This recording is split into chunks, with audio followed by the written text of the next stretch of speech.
Bonsoir et bienvenue à tous et à toutes. Bienvenue à la Buvette Foot, nouveau format, interview de joueurs, grande Jugador, interview d'Enzo Schoff. Comment ça va, Enzo? Ça va, impeccable, merci. Écoute, moi ça va. Ça va très bien aussi, merci d'être présent, de faire ce premier épisode, nouveau format, Exactement. Exactement, premier épisode. Pour ceux qui ne le connaissent pas, je vais présenter Enzo, il se présentera aussi par la suite un peu plus en détail. Enzo, 28 ans. Milieu de terrain, joueur de tiers en R1, actuellement leader de la poule B avec 16 points. Comment ça va cette saison? Eh ben pour l'instant ça commence bien. On gagne les matchs sur des petits scores, mais Exactement. On les gagne et on est en confiance, on continue. On espère que ça va durer jusqu'au bout. Parfait, on y reviendra par la suite. On va commencer par la première rubrique, c'est ton CV, Enzo. Faut que tu nous parles un peu de toi, de tes débuts. Dans le football, ton entrée sur le rectangle vert, voilà, les différents clubs que tu as fait, ton parcours. Ouais. Quoi. Et ben, j'ai fait toute ma formation au Clermont Foot, en jeune, avant d'être remercié gentiment. T'as commencé, ta première licence c'était au Clermont Foot. Ouais. Okay. Pas que t'as pas connu le rectangle vert de Saint-Genès-Champanet. Non, j'ai pas connu. J'étais Clermontois d'entrée. Et après, voilà, donc en 19 DH, je suis allé à Chamalières pendant 2 ans. Et voilà, ensuite, monde senior. 3 années à Cham, top, avec 2 montées, un maintien en N3, ric-rac avec la refonte des championnats, mais magnifique, des belles saisons. Et ensuite, je suis parti 1 an à Domérat, où j'ai rencontré Michael Bessac, pour ceux qui connaissent un peu le foot auvergnat. Ensuite 1 année à Itrac en N3 où je connaissais pas mal de monde et voilà, beaucoup de copains. Une année footballistique difficile mais vraiment sur le plan humain top. Et maintenant ça fait 5 ans que je suis à Thiers, je suis revenu vers chez nous et 5 ans que je suis à Thiers. On était en N3, on est descendu l'année du Covid malheureusement. Et voilà, on essaye de remonter petit à petit mais ça se passe bien. Content, heureux. Très bien. On le dit pour ceux qui regardent. Aujourd'hui, toi, tu n'es pas footballeur professionnel ni semi-professionnel, tu travailles à côté. Ah oui. Donc, que fais-tu à côté? Je suis assistant d'éducation, surveillant dans un lycée. Voilà, Chamalières, là. Tranquillement. À côté, je suis éducateur, donc je coach les U15 R2 à Thiers depuis 2 ans. Okay. L'an dernier, je passais le BMF, donc... Voilà, la voix elle est plus celle-là sur l'après-joueur. Ouais. Très bien. Sur Thiers, aujourd'hui, club de R1, haut de tableau, combien d'entraînements ça représente par semaine? On s'entraîne 3 fois. Ouais. 3 fois, plus le match le week-end. Voilà. Après, en prépa, bien sûr, on en fait beaucoup plus, mais 3 entraînements. Mardi, mercredi, vendredi, essentiellement. Ok. Voilà. Ok, parfait. Rien de plus. Et pour revenir sur ton parcours jeune, du coup, donc t'as fait que Clermont, t'as joué en As un peu sur les... Et non, parce que nous, en fait, si tu veux, on était en... Donc, l'année, il y avait eu 14 fédéraux à l'époque. Ouais. Et nous, ils ont arrêté ça l'année des 95. Donc, c'était l'année des 94 qui a vécu la dernière. Ouais. Et après, en 17, donc moi, quand je suis passé U17, donc la première année, donc j'étais première année, je jouais pas avec les 17 nationaux. Ouais. Il y en avait certains de mon âge qui jouaient avec eux. 3 ou 4, voilà, de temps en temps peut-être un peu plus. Et ils sont descendus. Donc si tu veux, ma deuxième année de 17, DH. On était en DH parce qu'ils sont descendus au-dessus. Après, il y avait 2 années de 19 NAS où là, moi, j'avais pas été concerné. Ouais. D'accord. Ok. C'est bon pour non mais c'est marrant parce que souvent t'as des clubs, alors nous en Auvergne, enfin surtout l'ASM ou Clermont, t'as souvent une génération qui fait l'année en As, des fois ça descend et puis du coup t'as un peu la génération perdue quoi. Ouais. Donc c'est ça qui est dommage de... Bon, les top joueurs eux ont rien perdu mais nous c'est vrai qu'on était un peu, enfin voilà, certains qui étaient un petit peu comme moi, on n'a pas eu cette chance là quoi, de jouer Lyon ou autre. C'est vrai qu'il fallait attendre d'être en 19 NAS. C'est un regret. Après, le tri était logique. Ouais, un regret, oui et non, parce qu'au final, j'ai vécu des belles choses en senior, je pense, dont je me souviendrai peut-être plus, je sais pas, mais c'est un regret, je pense que c'est là où je vais être, peut-être aussi. C'est comme ça. Ouais, ok. Ok, parfait. On va essayer de revenir un petit peu du coup sur ta carrière, ta longue carrière. Non, on a différentes choses, différentes questions là-dessus. En termes de coach, tu l'as dit, tout ton cursus jeune au Clermont Foot, 19DH Chamalières, après Chamalières, Domérat, Ytrac, Thiers.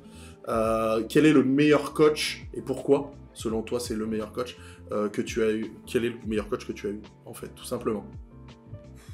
Alors là, c'est compliqué. Après, ils ont tous, on va dire, tous des qualités. Normalement, il faut dire le coach actuel. Hein, ouais. mais, Langue de bois, c'est parti. Ils ont tous des qualités bien définies. J'ai beaucoup aimé Bessac quand je suis parti à Domérat parce que c'était un côté très professionnel. Où je pense qu'à mon âge, j'étais jeune et je m'étais reconnu un peu là-dedans par rapport au Clermont Foot, etc. Et j'avais bien aimé ça et sa façon de fonctionner. Voilà, après, je pense que ça dépend aussi du niveau auquel on était. Et à Thiers, c'était très bien, que ce soit Jean-Rémy Ferraton quand je suis arrivé, que j'ai adoré sur le plan humain et sur ce qu'il nous proposait sur les séances d'entraînement. Et le coach actuel aussi, où toutes les séances sont rythmées. Voilà, le projet de jeu il est agréable, c'est ce que moi j'aime dans le foot. Il y a un peu de tout, mais j'ai pas trouvé. Je peux pas te dire un gars parfait, quoi. Ouais. Enfin, un gars que je me dis là, voilà, moi je me reconnaîtrais là-dedans.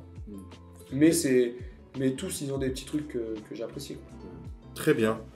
On passe du côté sportif, du côté joueur. Le meilleur joueur avec qui tu as joué? On en parlait un petit peu avant. Ouais, je pense que c'est Bouba Sidibé. Bouba Sidibé, avec qui tu jouais à Thiers? Ouais. J'ai fait 1 an avec lui. Et en jeune, un petit peu à Clermont, un tout petit peu, mais lui était déjà surclassé. Ouais. Mais ouais, top. Il a été même pro, je pense. Il a signé un contrat pro en Belgique? En Belgique, ouais. Je crois. Clermont Foot. Oui, Clermont Foot. Et... Voilà. Ok. Et contre qui tu as joué? Contre, allez, pour dire un joueur de mon poste, on va dire un peu vers moi. C'était Madi Camara quand on a joué contre Saint-Etienne, qui est à Brest maintenant, mais qui était un jeune à Saint-Etienne à l'époque. Quand j'étais à Chamalières en N3. Là, il avait joué au milieu, c'était dur. C'est quoi qui t'a derrière. Ouais, c'est quoi qui t'a le plus impressionné du coup Je pense que c'est le fait de jamais perdre le ballon, de voir tout le temps avant, ça allait beaucoup plus vite, quoi. Ouais. Tu sentais le gars qui était au-dessus de toi, même dans l'intensité, les courses. C'est là qu'il y a un gros écart. Ouais. Un gros écart. Ouais, d'ailleurs, on se l'était noté, je crois, mais c'est quoi pour toi la différence justement entre toi qui as connu justement la formation Clermont Foot d'un club pro, qu'est-ce qui va faire qu'un joueur réussit à aller chercher du niveau N1, voire plus du niveau pro, ou à rester à un niveau régional et à un niveau national qui est déjà très bien, tu vois, mais qu'est-ce qui fait cette bascule et cette différence pour toi? Je pense déjà il y a le côté mental, c'est le plus important, c'est-à-dire qu'il y en a à 15 ans, ils savent déjà qu'ils veulent faire que ça, donc en fait ils se programment pour faire que ça. Sur l'aspect athlétique, voilà, sur l'intensité, etc. Ils sont vraiment dans leur tête, il faut que j'aille là-bas, sans penser à autre chose. Ça, c'est un truc qui est hyper important. Après, ils travaillent, les mecs, donc ils bossent et ils sont souvent récompensés. Mais après, il y a un facteur chance aussi qui est important. C'est-à-dire que le jour J, t'es bon sur ce match-là, il y a un gars qui t'a vu, et ainsi de suite. Et après, aussi tomber sur les coachs aussi qui vont te mettre dans les meilleures dispositions possibles pour que toi, tu sois bon. Là, il y a à Clermont Foot, on en parle beaucoup, mais Gastien, il fait éclore des jeunes parce que c'est lui qui le veut. Peut-être que la coach d'avant qui y était, justement, elle voulait pas. Et du coup, ça se passait peut-être un peu moins bien aussi. Sujet, ouais. Non, mais c'est ce qui se dit un petit peu. Ouais. Donc je pense que ça dépend. Voilà, il y a un facteur chance et de tomber au bon moment, au bon endroit qui est là aussi. Mais après, il y a des qualités de base. Hein. Bien sûr. Pas se leurrer. Hein. Enfin, moi, j'avais pu jouer, ce que j'ai fait, c'est déjà très bien. Je suis content, je pense que j'ai joué au plus haut niveau possible où j'ai pu. Il y en a certainement qui doivent avoir des regrets parce qu'ils auraient pu faire mieux, mais il y a forcément des qualités au départ indéniables. Ouais, après c'est ça, quand tu arrives à un certain niveau dans un centre de formation, je pense que tous les joueurs ont plus ou moins les qualités, d'aller plus ou moins loin, tout le monde a les qualités, mais après oui, comme tu dis, tu vois, le fait d'avoir un coach qui te met au bon endroit, qui te fait confiance, etc., c'est ça qui te fait aussi il y a aussi ça, franchement, l'aspect mental il est trop important. Ouais. Et comment tu mets bien tes joueurs mentalement dans leur tête, dans la bonne disposition. Voilà, tu t'adaptes à ce qu'ils veulent, tu ressens ce qu'ils ont besoin. Je pense que ça, on le néglige beaucoup. Et on le sous-estime. On le sous-estime. Ok. Ton meilleur souvenir en tant que footballeur? Facile, il y en a plein. Hein. Ouais. On s'est régalé. Ah, je pense que même s'il y a eu des moments difficiles, parce que le coach était exigeant, mais à Cham, en senior, on a passé des super moments. Voilà, on est monté quand même 2 ans de suite. On a fait, voilà, à chaque fois qu'on gagnait, tu sentais vraiment un groupe. L'an dernier, la saison, c'est plus sur des saisons, je dirais, j'ai pas eu un moment vraiment phare. T'as pas un match ou un truc, c'est non, un but? Un but, même pas, un but aussi, allez, je sais pas, un corner rentrant, un truc comme ça. Moi, tu me regardes. T'as pris un corner rentrant, toi? J'en ai pris un, moi. Premier match que je joue en Régional 1 à Doméra. Et moi, je prends un corner rentrant. Mais c'était pas l'année où tu jouais, genre. Ah ouais. Ça rend fou, ça. Et est-ce que tu as des regrets ou si t'as pas de regrets, ton pire souvenir en tant que footballeur? Souvenir, il y a des défaites voilà, en gambarde, en jeune. ça fait chier quoi. Parce que on avait fait des bons tours avec Cham et on perd contre une équipe d'un niveau en dessous, t'existes pas. Alors qu'après, tu me dis que sur un bon tirage, tu pouvais jouer voilà, un club de national dont contre qui t'as jamais joué. Ça peut être ça. Après, voilà, c'est aussi sur des saisons. Pour la saison I-Track, je pense que ça a mal tourné et fait chier d'être descendu quoi. Je pense que ça a très mal tourné, on a eu des départs à la trêve, etc. Alors que je pense que l'effectif au départ était largement au niveau. Donc peut-être plus de regret sur cette saison-là, tu vois, cette descente elle fait chier quoi. C'est un peu la saison qui me reste un peu en travers. Ok. Et ben en parlant de saison, on va passer à la saison actuelle, donc aujourd'hui à Thiers, installé dans cette poule B de R1 Auvergne-Rhône-Alpes. On rappelle, la saison dernière, vous finissez deuxième d'une poule sensiblement similaire avec des équipes, on va dire, de Loire, Rhône, Drôme aussi.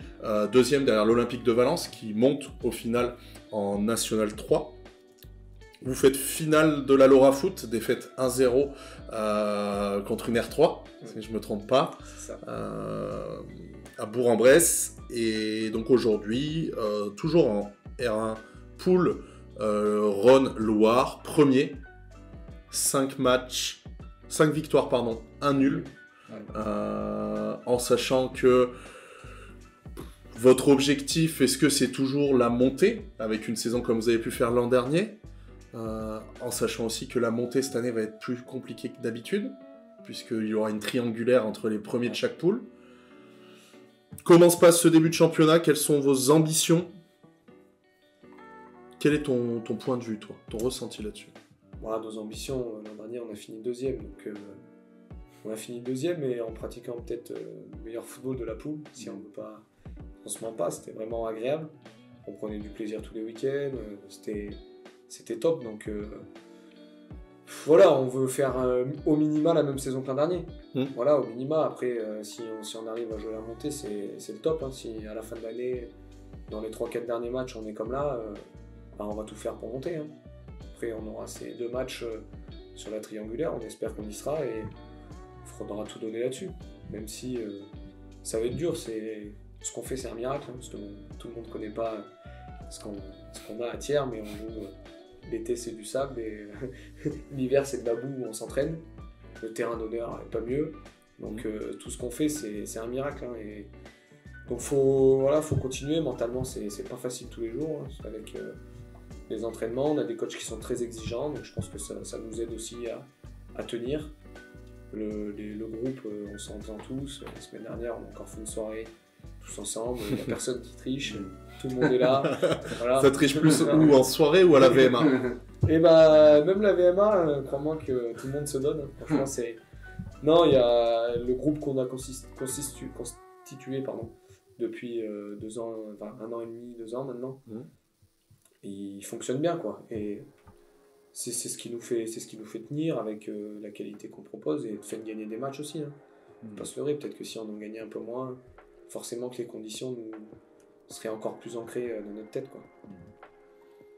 Et d'ailleurs, par rapport à ça, donc Rémi le disait, là vous êtes dans une poule qui est plutôt Auvergne, mais avec pas mal d'équipes aussi du côté Rhône-Alpes. En plus, toi, tu as connu du coup pas mal, enfin, tu connais bien quoi, cette régionale 1 niveau Auvergne, t'es parti à Domérat, t'es parti à Ytrac, etc. Tu sens vraiment que là, le niveau s'est élevé avec cette nouvelle poule géographique? Ouais, franchement, il n'y a pas photo. Ouais. Enfin, c'est-à-dire que toutes les équipes sont presque du même niveau. Enfin, nous, on a fait un match nul contre Misérieux qui est dernier, mais ils sont du même niveau que les équipes qu'on a jouées avant. Donc, oui, l'écart n'est pas fou dans les matchs. Il y a tous les joueurs, il y en a, tu joues contre les équipes, tu vois vraiment, c'est du sérieux quand il va ou quand tu reçois, les mecs ils viennent, voilà, tu sens que tu as en face de toi des athlètes, tu as des grosses équipes, c'est vraiment un calibre supérieur. Et tu le vois aussi dans les infrastructures, où nous on passe vraiment à côté du reste, c'est catastrophique. Et eux, quand il va, t'as minimum un synthétique pour t'entraîner, un galette pour jouer et inversement. Et ça, il n'y a pas photo. Les clubs sont beaucoup plus développés. Ouais. Tu parlais de l'Olympique de Valence, c'est vrai que nous, on en a entendu parler de ce club qui apparemment est structuré, c'est de la folie. Ouais, tu sens vraiment, et pour nous, pour autant, tu vois, des joueurs amateurs auvergnats qui ne sont pas forcément au niveau de la régionale 1, Thiers est quand même un exemple, tu vois, est un club exemple dans la région. Mais toi, tu sens quand même qu'il y a ce décalage entre Thiers et les autres. Oui, totalement. Ouais. Ah oui, il y a un décalage énorme. Et même au niveau du... quand tu te déplaces, quand tu vois les arbitres avec les autres équipes, tu sens que t'es pas pareil. T'es pas invité. L'an dernier, j'étais capitaine, je peux dire toute l'année, quand tu vas dans le vestiaire avec les joueurs adverses et tout, le mec, l'arbitre, t'as l'impression qu'il a révisé tous les noms des joueurs adverses. Toi, il te connaît à peine. Alors qu'au final, c'est toi qui repars avec les 3 points. Il te connaît après, normalement. Ouais, il te connaît après, mais les gars, ils sont... Ouais, c'est franchement le... Après, voilà, ils ont beaucoup plus de moyens, donc forcément, des joueurs qui ont joué plus haut aussi, plus des jeunes, etc. Le niveau est plus élevé. Franchement, le niveau est plus élevé, mais... Voilà, c'est comme ça, c'est normal. Je pense que la puissance financière du foot fait que tout de suite, ils sont au-dessus. Et ils ont certainement mieux travaillé que nous aussi pour en être là avant. Oui, parce que tu le disais, l'an dernier, vous finissez 2e. En termes de points avec l'Olympique de Valence, combien il y avait? 1 ou 2 points? Ouais, je crois que le dernier match, on a fait le nul, donc on a dû finir à 4. Ok, 4 points, sachant que c'est un club qui, comme l'a dit Lavanne, était ultra structuré, avec un budget, on va pas citer de chiffres, mais par rapport à vous, vous étiez éclaté, et vous finissez quand même à 3-4 points de l'Olympique de Valence, donc ce qui montre aussi que dans le foot, l'argent, il n'y a pas que l'argent, il y a aussi, vous êtes battu avec d'autres valeurs que l'argent. Tu l'as dit, vous avez créé un groupe, et c'est ça aussi qu'il faut noter et sur lequel il faut se baser. Et je pense que là, sur cette saison, vous êtes un peu...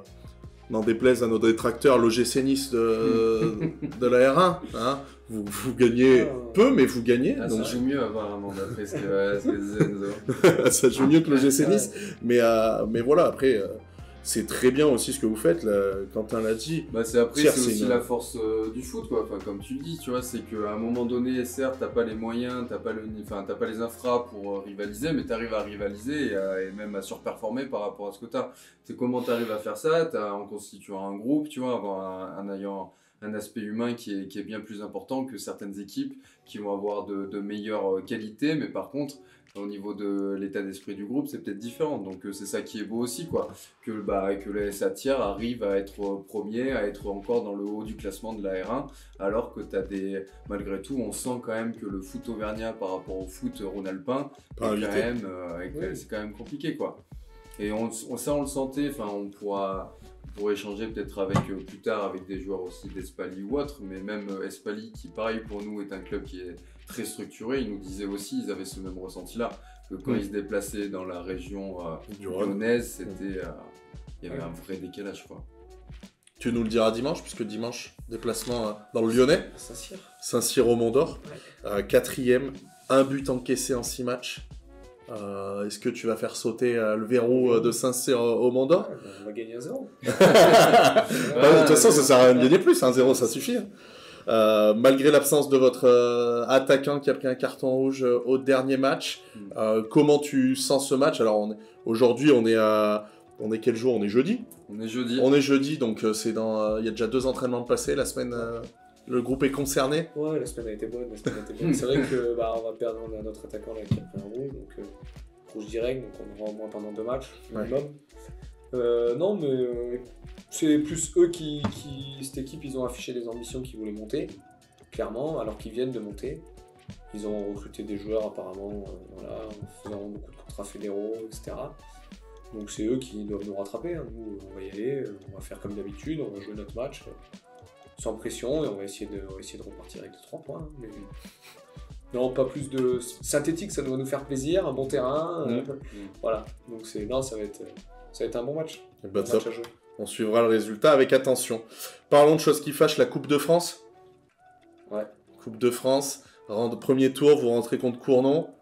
T'es pas rentré. 2-0. T'as pas joué, j'étais là. T'as pas joué, je me souviens. Non. Victoire 2-0 face à Cournon R2, sans être trop inquiété durant le match. Ouais. Je crois que ton gardien a pas un arrêt à faire. Donc match plutôt maîtrisé. Et tour suivant, déplacement à Monistrol que vous aviez battu lors du premier match de la saison 1-0 sur un but d'Enzo Shaw qui offre la victoire. Et là par contre, problème, même bon, c'est une équipe de R1, problématique, Monistrol, défaite 3-0. Les maillots, pas les maillots, je sais même pas calculé. Si, les maillots quand même. Ouais. Tu gagnes un match. On les a pas gardés, on les veut pas ceux-là. On les garde pas. Ouais, non, on est passé à côté du match dans l'intensité, on s'est fait exploser quoi, complètement. Il n'y a pas eu photo, ils ont fait vraiment un match de compète et nous on était en retard, vraiment pas dans l'intensité du match. Et du coup, franchement, il n'y a rien à dire. Hein. On s'est fait sortir logiquement. Voilà, logiquement, malheureusement, parce que l'année dernière on avait fait un super parcours. On est allé au 8e tour. En battant une nationale. En battant Fréjus, ouais. Nationale ou nationale 2 Nationale 2. Et après, on avait perdu contre le Puy, 90e. Ah oui. Avant qu'ils battent Nice. Juste voilà. Le tour avant Nice. Mais non, mais là, cette année, c'est une déception, mais après, c'est peut-être c'est l'une des premières fois où on passe complètement à côté d'un match depuis qu'on est avec le nouveau coach, là, depuis 1 an et demi, quoi. Donc, fallait que ça arrive, malheureusement ça arrive sur un match de coupe, mais on a redressé la barre après en championnat parce qu'on a gagné 2 fois de suite, donc voilà, c'est oublié, même si c'est un peu loin, mais c'est oublié. Ouais. Parfait. On va passer à quelque chose de plus convivial, je dirais, en termes d'entertainment. Question type question combinée. On va t'en poser une chacun avec Quentin. Tu commences ? Ah bah si. Parce qu'on commence par ça, c'est ça ? Ouais. Joueur le plus lent ? Allez, Flosuc, un bon copain. Le joueur le plus feignant ? Feignant... Pas facile celle-là. On n'avait pas enlevé celle-là. Celle-là, elle y était. J'en avais pas. Feignant ? Qui je peux mettre feignant ? J'en ai pas là. Qui c'est qui s'échappe à la VMA ? Personne. Benjamin Olanier. Là, t'as pas le droit de répondre moi, mais joueur le plus fort techniquement. Plus fort techniquement, Greg Juillard. Ouais. Aitrac. Aitrac, ouais. Ouais, parce que t'aurais pu dire moi pour le joueur plus lent aussi. Ouais. Pour le joueur plus lent, oui.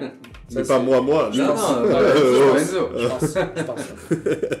Le joueur avec la plus grosse frappe. Victor Bouzou. Surtout, grosse frappe et souvent frappé. C'était le 9 d'Aitrac. Ouais, j'ai joué avec Aitrac. Après, il a joué à Rumilly aussi en N2. Oui. Ah ouais. Et là, il est dans le sud, là, en R1. Ok. Coach le plus virulent. Coach le plus virulent Marc Antelli. Hein. Ouais. Pas photo, je pense. T'as une anecdote sur Marc Antelli ? Une bouteille qui a volé, une poubelle qui s'est cassée. Un paquet de causeries agressives. Ah ouais. Les murs tremblent. Ouais. Le boucher. Ou Kevin Saint-André, que j'ai eu un tiers. Je peux vous dire là on a dû. Ouais. Première, deuxième lame. Ouais. Ballon passe, pas le bonhomme. Le plus gros chambreur. Chambreur, je suis pas mal, mais on va en trouver d'autres. Hein. Je suis pas mal quand même. J'irais aller peut-être Coco Lemoni à l'époque. Aitrac aussi. Aitrac. Il était bon. Le plus gros râleur. Hugo Contardo. Il n'y a pas d'hésitation là. Il n'y a pas d'hésitation, c'est number one. Et là c'est top. Hein. C'est Ligue des Champions du. Ah, il est très très fort pour ça. Le plus gros fêtard. Et je vais dire mon copain Bosch, Jérôme Bosch, même si Non. pas le meilleur sur la piste, mais par pas contre il se resserre tout seul. La personne la plus connue dans ton répertoire. Allez, on va citer le coach d'histoire, Ouais. Kevin Dasneles, pour les connaisseurs de foot. Ancien professionnel. Voilà. Très bien. Si tu étais un joueur de foot. Il va changer sa réponse. Ah, Dimitri Payet. Oh non. Pas photo. Donc Pas on photo. en est encore sur Dimitri Donc, Payet. Il n'y Donc a c'est pas photo. bah quoi. Un joueur... On parle de joueur de foot. Eh oui, justement. Quelle élégance. Ah, ouais, c'est un Ah, Marseillais. allez, au rapport Ballon-Pied, après la bise à Clément, hein, il aurait peut-être accepté, mais bon. Surtout en retour de prépa physique, quel joueur Dimitri Payet. Ah ouais, c'est pour ça. Le meilleur terrain sur lequel tu as joué. Herbe. Herbe. Ouais, synthétique, c'est de la triche. L'herbe en plastique, c'est pas du foot. Alors, bah si, à Saint-Élie. Ah ouais. Ouais. Ah oui. Ouais, Galette à Avec Saint-Élie. Itrac. Non, avec Cham. Avec Cham. Justement, le Oui. nom de Madi Camara, là. La galette. Ouais. Ça joue au C'était centre le- d'entraînement. Ouais, Ouais. je sais plus comment ça s'appelle. Mais oui, le centre d'entraînement. à la Les Saint-Élie. Tra, non Les Tra. Letra, voilà, bien joué. Ouah. À Letra. C'est pas même pas Doméra. Parce que Doméra, c'est galette normalement. Ah, c'est Oui, il est bien, mais rien à voir. Ah, Ouais, c'est vrai qu'on est sur ça. là, il n'y a pas une bosse, il n'y a rien. Ouais. Et le pire terrain où t'as joué? Franchement, c'est tiers. Ah ouais. Ouais, pas photo. Ah ouais, t'as Notre vraiment terrain le... d'entraînement, Faut pas que c'est- tu croises les jardiniers de Non, mais Pierre. notre terrain d'entraînement, c'est le pire. Il n'y a pas photo. Oui, c'est vrai que j'ai vu des vidéos. Ouais. Ouah, c'est photo. J'ai jamais vu ça. À ce niveau-là, c'est. Ouais. Et encore, mais même en dessous, tu peux pas. Ouais. Tu peux pas. C'est dangereux quoi. Là, c'est. Ouais, même Courpierre l'an dernier, il était mieux. Vous avez joué à Ouais. Courpierre en Coupe de Ouais, non, France. ils étaient mieux. Franchement, ils étaient mieux à Corpierre. Ah si. On Si, peut si. pas finir là-dessus. Quoi, on peut pas finir là-dessus. On Bah dit vas-y. sur le pire terrain? Non. Allez, on va dire quoi? Ton idole. Le meilleur joueur de tous les temps pour toi. Ouais. Ouais, ZZ. ZZ. Photo. Putain, voilà. Messi ou Ronaldo? M'amène. Ronaldo. Ah, les deux, moi, de toute façon, les deux sont acceptables. Ronaldo, mes grands-parents sont portugais. Bon bah ça va, c'est excusable. C'est bon, mais bah, très D'ailleurs, une petite bise à la famille Chauve, hein. Je Ouais. l'embrasse. bien. Ouais, ils doivent être à la cave en train de nous regarder. Ouais. On embrasse Steph. Très bien. Bah, merci Enzo pour cette interview. J'espère que tout s'est bien passé pour toi, qu'on n'a pas été trop méchant, que tu t'es senti à l'aise, surtout. Avec plaisir. C'était très agréable, très convivial. C'est le but, en tout cas, de la buvette foot. Avant de partir, on va te demander de nommer un joueur. Tu vas nommer le prochain invité. Si c'est pas le prochain, ça sera celui d'après encore. On verra selon les disponibilités. Tu lui donneras une question, mais la question, tu vas la garder pour toi. On lui la donnera le jour de l'émission. Qui décides-tu de nommer dans la sphère auvergnate? Ça va être mon ami Kevin Bouvier. Du FC Chamalières. UFC Chamalières. Numéro 14. Quel numéro? Le numéro de Sidney Qui Govou. tente des reprises de volée, pied Du gauche, Oh de là 25 mètres. Quel voilà. joueur. On se croit en 2002. Très bien, donc Kevin, l'invitation est lancée. Tu es invité à venir répondre à la barre ici aux questions de la buvette foot. Tu t'es déjà prêté au jeu l'an dernier, donc normalement tu devrais être assez à l'aise. Encore une fois, merci Enzo. Bon courage pour dimanche, bon courage pour cette saison. On vous souhaite de monter, de vivre quelque chose de beau. Et puis après, si ça se passe pas bien à Thiers, on peut toujours faire une demande de mute à Saint-Genès-Champanel avec grand plaisir. Ça marche. Je note.